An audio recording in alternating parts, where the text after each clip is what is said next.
Per me la Lessigna innanzitutto è il luogo dove sono nato e dove sono nati i miei familiari, i miei fratelli.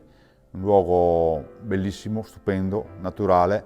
La rende unica la naturalezza delle contrade, dei paesi, le camminate della montagna, le malghe, i prati, i pascoli,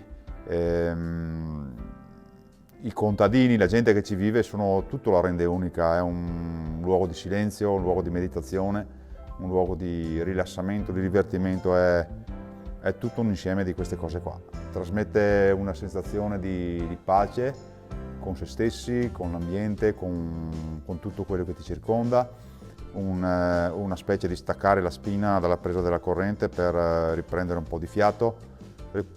Rappresenta tutte queste cose, oltre che a un mix di affetti familiari che vengono appunto dal fatto che noi siamo nati qua.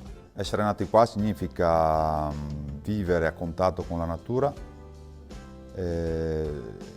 fare sacrifici, ma vivere uno stile di vita più rilassante, fuori dalla confusione dei centri abitati, delle città di tutti i giorni.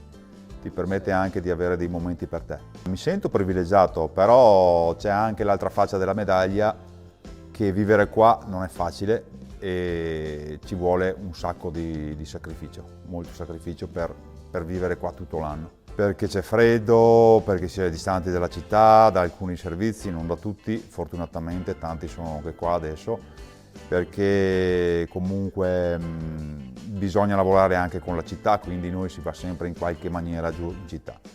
Però mi sento privilegiato perché quando torno qua sono felice.